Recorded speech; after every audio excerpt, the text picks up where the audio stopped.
In every dynasty, someone must be the first. In the Arellano Félix clan, that someone was Francisco Rafael, the eldest of the brothers who would go on to forge one of the most feared cartels in Mexico. Born in 1949, Francisco entered the world long before the name Arellano Félix became synonymous with terror. His childhood was not yet shadowed by blood, but by poverty. Like his younger siblings, he grew up in Culiacan, Sinaloa, in a Mexico that was changing fast. On one side were hard-working families, scratching the earth to survive. On the other, a new economy was rising, an economy built not on factories or farming, but on smuggling. Francisco was the first son of the family to taste responsibility. As the oldest, he became both a protector and an example. His brothers looked up to him, especially Ramon, Benjamin, and Eduardo, who would later take the cartel to its bloody heights. But Francisco was different. While Ramon dreamed of guns and Eduardo of medicine, Francisco grew up restless, searching for a way to bring money home. The 1960s and 1970s were the years when the Mexican drug trade was still in its adolescence. Marijuana and heroin were the main products flowing north across the border. Francisco, sharp-eyed and ambitious, began to mingle with smugglers. Unlike his brothers, he didn't yet have a cartel to inherit. He had to learn from the older generation of traffickers who controlled the routes. And in learning, he paved the way for his younger siblings. By the time the family moved to Tijuana, Francisco had already planted seeds. He showed his brothers that the border was not just a line, it was an opportunity.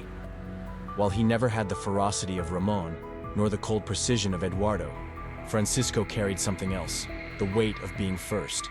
He was the one who tested the waters, who made the early mistakes, who attracted the first enemies. Family dinners in the Arellano household often turned into strategy sessions. The younger ones listened as Francisco talked about contacts, corrupt officials, and the promise of Tijuana. For him, the city was more than a home. It was a gateway. He began to convince his siblings that their destiny wasn't in Sinaloa, dusty hills but at the border, where dollars moved faster than pesos, and where smuggling could become an empire. But being the first meant carrying the burden of failure too. Francisco's initial ventures into trafficking were clumsy compared to the sophisticated machine the cartel would later become. Arrests, betrayals, and lost shipments marked his early career. Yet even in failure, he was teaching his family how to survive. His mistakes became their lessons. Inside the family hierarchy, Francisco wore two masks. To his brothers, he was a guide, the one who had walked into the darkness first. To outsiders, he was still just another smuggler, one of dozens trying to carve a piece of the border trade. Few yet realized that the Arellano Félix name would one day dominate headlines worldwide. Still, Francisco carried a charisma that his siblings lacked. He enjoyed the good life early. Fine clothes, parties, and attention. He wasn't as calculating as Eduardo, nor as cold as Benjamin. Instead, he played the role of the older brother who lived fast, perhaps too fast. His choices reflected not just ambition, but also recklessness. And in the shadows of his ambition, his younger brothers were watching, waiting for their chance. In those early years, Francisco was not yet a kingpin, not yet a prisoner, not yet a man hunted by rivals. He was simply the first brother, the one who showed the path. Without him, the others may never have dared to take the plunge into smuggling on such a scale. Without him, the dynasty may never have found its opening in Tijuana. But being first is a dangerous thing. It means being the one the law notices first, the one rivals target first, the one whose fall becomes a warning to everyone else. Francisco would soon learn this truth the hard way. He carried the Arellano Félix name into the drug trade, and once the name was inside, there was no way back. By the late 1970s, Mexico's drug trade was no longer a backroom business. It was becoming an international industry, one that needed roots, structure, and men ruthless enough to protect them. And at the foundation of what would one day be called the Tijuana Cartel stood Francisco Rafael Arellano Félix, the eldest brother, the first architect of the family's empire. Unlike his younger siblings, Francisco didn't inherit a network. He had to build one from scraps, from whispers in cantinas and dirty deals in border towns. His earliest moves were small, shipments of marijuana and heroin moving north from Sinaloa into California. But in each deal, he learned two things. The border was the lifeline, and corruption was the key. Tijuana, with its neon lights, tourist bars, and endless traffic between Mexico and the United States, was the perfect stage. Francisco realized it before anyone else. While other traffickers used remote crossings and desert trails, he saw the city itself as a funnel. With the right police chiefs bought, the right judges silenced, and the right customs agents paid off, Tijuana could be transformed into a golden gate for drugs. His brothers followed, Ramon with his taste for violence, Benjamin with his natural leadership, Eduardo with his education. But Francisco was the one who lit the fire. He had already made contacts in California, already understood the rhythms of border commerce. When his siblings began stepping into the trade, it was Francisco who introduced them to the dangerous dance of bribes, betrayals, and blood. Yet he wasn't just a smuggler. He was a bridge. On one side, the old-school traffickers of Sinaloa, men who had grown rich, moving heroin and weed. On the other, the new wave of Colombian cocaine suppliers, desperate for safe passage into the United States. Francisco became a connector, a man who could link the old world and the new, and in doing so, he gave his family their first taste of real power. In those years, the Arellano Félix family wasn't yet feared. They were ambitious, brash, and often underestimated. Rivals saw Francisco as a gambler, a playboy more interested in money and luxury than long-term strategy. But behind the parties and expensive suits, he was planting seeds that would later grow into a cartel capable of terrifying the hemisphere. He brought his brothers into deals, teaching them how to negotiate with Colombians, how to manage border police, how to punish betrayal without hesitation. Every empire needs rules, and Francisco began to write the first ones. Loyalty is bought, not given. Violence is a message, not a mistake. The border is sacred. Whoever controls it, controls everything. The transformation was slow, but it was real. From moving kilos to moving tons, from paying off local cops to owning entire police departments, the Arellano Félix operation began to take shape. And though Benjamin would later become the strategist, Ramon the warlord, and Eduardo the administrator, it was Francisco who showed them the map, who said, "Here's where we build. Here's where we reign." But building an empire always comes at a cost. Francisco's leadership style, flamboyant, open, sometimes careless, made him a target. Law enforcement began to take notice of the young smuggler who partied too loudly, spent too much, and flaunted wealth in cities that still remembered hunger. His name appeared in police files years before the word cartel was attached to it. Still, within the family, his role was secure. He was the elder, the pioneer. To his brothers, he was proof that the impossible could be done, that a poor family from Sinaloa could rise and claim a border city as their own. Without Francisco's boldness, there may never have been a Tijuana cartel. He was the first to show that smuggling wasn't just survival, it could be domination. By the early 1980s, the foundation was laid. The Arellano Félix brothers were no longer just a family. They were becoming an organization, an organism, a cartel. And Francisco Rafael, the first brother, stood at its heart, basking in the glory of creation, unaware that his own flaws would one day become the cartel's first cracks. He had helped build the empire. But every empire, no matter how strong, is vulnerable at its weakest point. And sometimes, that weakness is the man who started it all. By the late 1980s, the Arellano Félix family had transformed Tijuana into their kingdom. Drugs flowed north, money flowed south, and the brothers lived like princes of a shadow empire. But every kingdom needs a sacrificial figure, the one who stumbles first and exposes the fragility beneath the power. For the Arellano Félix clan, that was Francisco Rafael, the eldest brother, the pioneer, and the first to fall. Francisco had always been different from his siblings. Where Benjamin calculated and Ramon sharpened knives, Francisco leaned toward excess. He loved the spotlight, the parties in Mazatlan, the expensive cars, the public displays of wealth. He had planted the seeds of the cartel, but unlike Eduardo's careful discretion or Ramon's brutal discipline, Francisco often let ambition blind him. And in the world of cartels, visibility was a death sentence. By 1980, Mexican and US authorities already had files on him.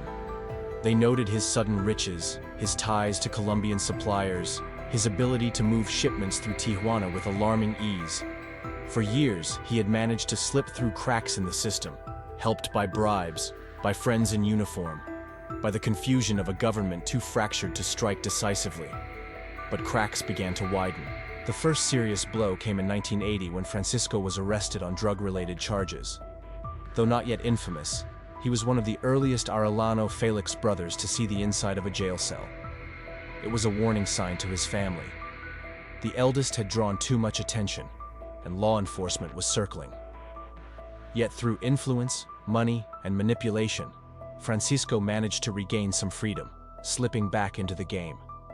His brothers were learning fast, and under their expanding network, the cartel continued to grow even while Francisco's reputation weakened. But the empire he helped build was beginning to outgrow him.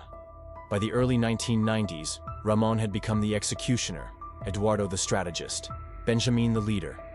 Francisco, meanwhile, seemed more like a relic, a symbol of the past, carrying both the pride of being first and the burden of being too visible. Then came 1993, a year that would be remembered in Mexico's criminal history as a turning point. The Tijuana Cartel had already gained global notoriety, and Francisco's name was on every watch list. That year, Mexican authorities finally moved with precision. In Tijuana, Francisco Rafael was captured again. This time, not as a rising smuggler, but as the recognized head of a dangerous dynasty. The timing was brutal. Just months earlier, the cartel had been linked to the infamous shootout at Guadalajara Airport, the attack that mistakenly killed Cardinal Juan Jesus Posadas Ocampo, sending shockwaves through Mexico. Although Francisco himself wasn't at the scene, the government's rage against the Arellano Félix clan reached a fever pitch. The state needed a trophy, a face to parade as proof that justice still existed. Francisco, already weakened by his record and his lifestyle, became that face. When he was led away in handcuffs in 1993, the world saw the eldest Arellano Félix brother brought low. Cameras flashed, headlines screamed, and politicians boasted of a victory against organized crime. But inside the cartel, the message was darker. No one was untouchable, not even family. Francisco was sentenced to prison, a long stretch that effectively removed him from the cartel's front lines. As he sat behind bars, the organization he had helped create surged forward without him. His brothers expanded their reach, grew their armies, and painted Mexico's borders with blood. Francisco, meanwhile, became a ghost within his own empire, alive, but absent. He had been the first to smuggle, the first to teach, the first to lead. And now, he was the first to fall. His capture marked the beginning of a cycle that would eventually consume all the Arellano Félix brothers, one by one. But in 1993, none of them could see that far ahead. They only saw Francisco's downfall as both a tragedy and a warning. The eldest brother had carved the path, and by stumbling, he showed his siblings where the path would ultimately lead, to prison, to death, or to shadows. Prison is many things. For some, it is punishment. For others, a cage where time rots away. For Francisco Rafael Arellano Félix, the eldest of the brothers, prison became exile in silence, a strange twilight where he remained alive while his family's empire raged forward without him. When the gates closed behind him in 1993, Francisco knew the world outside would not pause. The Tijuana Cartel was already swelling with power, fed by Colombian cocaine, shielded by bribes, and steered by his brothers. Yet, as the eldest, the one who had once been the face of the family, he suddenly became irrelevant. His name faded from the whispers of traffickers and politicians, replaced by louder, bloodier names: Ramon the executioner, Benjamin the strategist, Eduardo the doctor. Francisco sat in silence while his siblings wrote history in gunfire and gold. Inside prison, he was not the feared kingpin, but just another inmate. Guards eyed him with curiosity, some with contempt, others with the quiet fear of men who knew his surname carried weight. But weight was not power, not anymore. He was watched, isolated, and slowly forgotten. The world outside demanded ruthlessness and constant presence. Francisco had neither. He had only walls, routines, and time. As the 1990s burned on, Mexico descended deeper into cartel wars. The Arellano Félix organization became infamous worldwide, their brutality unmatched. Torture houses, public executions, bodies strung from bridges, all under the direction of his brothers. And Francisco? He read newspapers. He heard names. He pieced together fragments of an empire that was no longer his. It was like watching his family grow rich and infamous through a keyhole, unable to touch or direct, only to witness. In those years, Francisco was more than just imprisoned. He was erased. Rivals did not fear him. Journalists rarely wrote of him. Even allies within the cartel considered him obsolete. His siblings rarely mentioned his name in meetings. They could not afford nostalgia in a world ruled by bullets. For them, Francisco was the past, a lesson in what happened when you drew too much attention. And yet, his exile carried a paradox. In losing power, he gained survival. While Ramon was gunned down in 2002, while Benjamin was captured in 2002, while Eduardo fought to keep the empire alive, Francisco remained untouched by the bloodiest years. He was alive because he was absent. A ghost, watching as his brothers became martyrs and monsters. Still, absence was its own torment. He had built the first foundations of the cartel, and now he could only imagine the palaces his brothers erected atop them. He had dreamed of dynasties, and instead, he became a prisoner, hearing of them secondhand. He was the oldest brother, meant to lead. Instead, he became the one forced into silence, while younger siblings turned into warlords. By the time the early 2000s arrived, Francisco had grown older behind bars. His face bore the weight of years, his name the dust of irrelevance. The cartel that once bowed to him no longer needed him. In the chessboard of Mexican organized crime, he had been removed from the game. His brothers were kings and bishops, his enemies knights and pawns. Francisco was not even on the board. He was in the box, put away, forgotten. And yet this quiet exile also meant he became a kind of living memory, a reminder of how it had all begun. To the few who still remembered, he was the pioneer, the one who opened the first doors, smuggled the first shipments, wore the crown before it grew too heavy. In silence, he carried that legacy, even if the world no longer cared. Francisco Rafael's prison years were not just punishment by the state, they were punishment by fate. A man who once craved recognition was buried in obscurity. A brother who once commanded was reduced to listening, waiting, and watching as his family carved their names into Mexico's history in blood. His life became a paradox only the cartels could produce.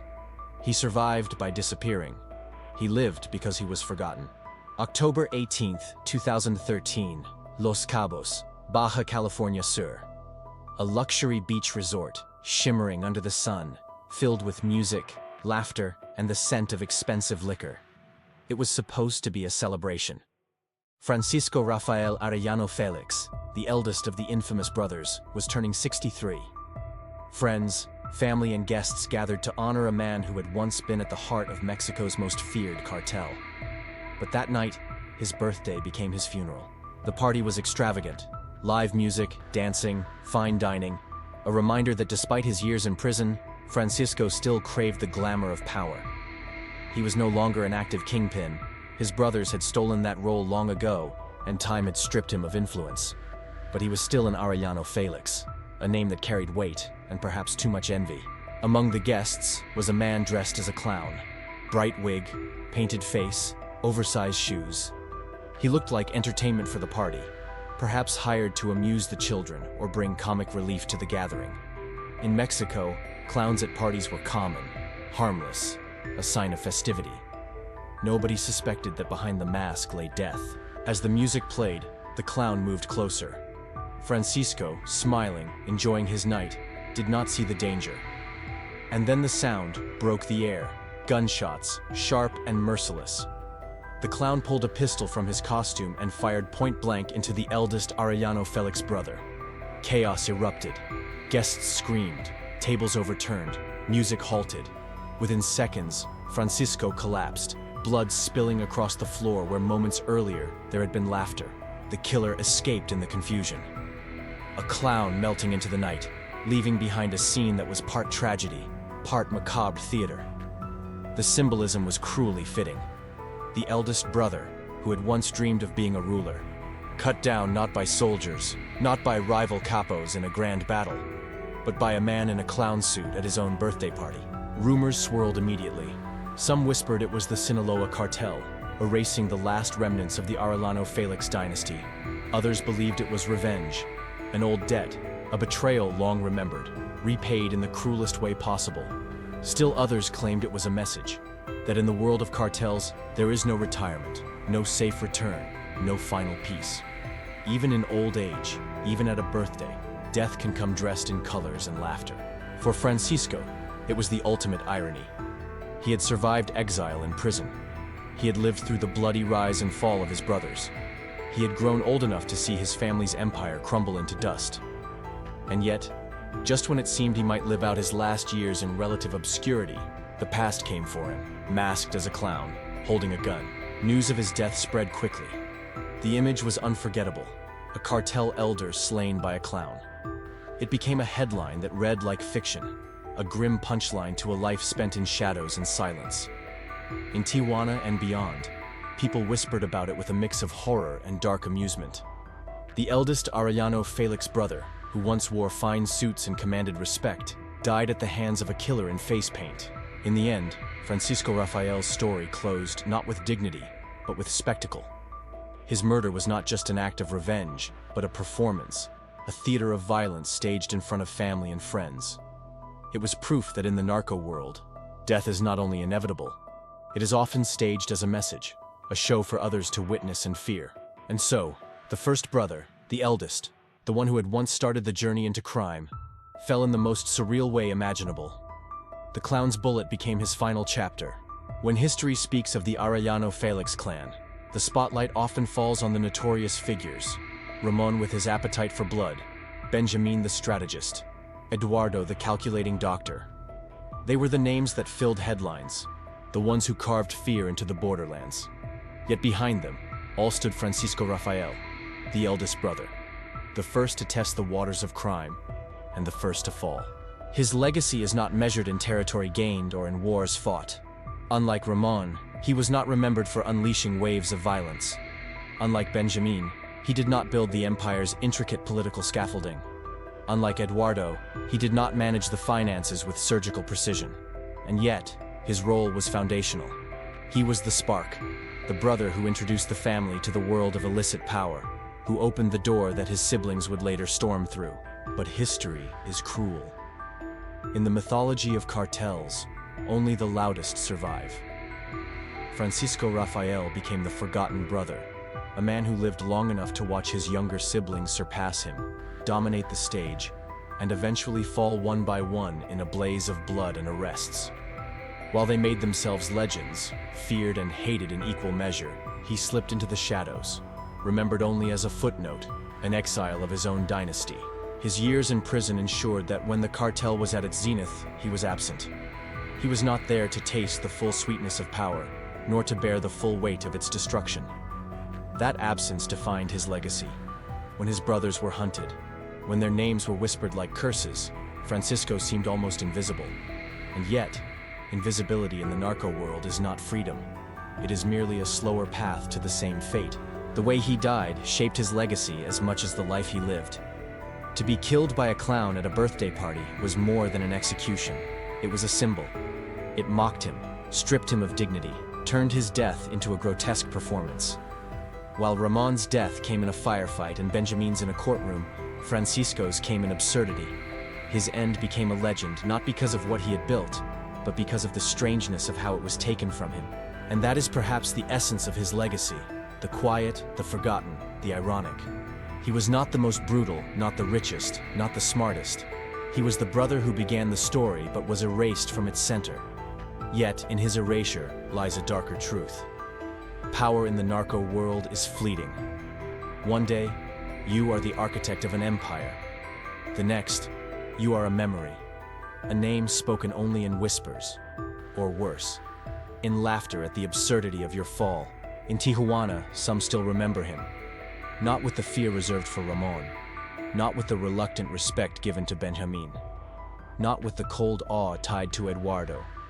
Instead, Francisco Rafael is remembered as the brother who was there first, but never truly arrived. A man who set the stage for others, and who lived to see himself written out of their play. His legacy is the warning that even within families of power, some are destined to be forgotten. And sometimes, the silence left behind is more haunting than the noise of violence. In the final balance, Francisco Rafael's story is not of a kingpin, nor of a martyr, nor even of a survivor. It is the story of a man overshadowed by his bloodline, dragged into infamy, yet denied the dark glory his siblings embraced. His fate serves as a reminder. In the narco world, there are no lesser brothers. Every name carries a curse, and even the forgotten are hunted down in the end.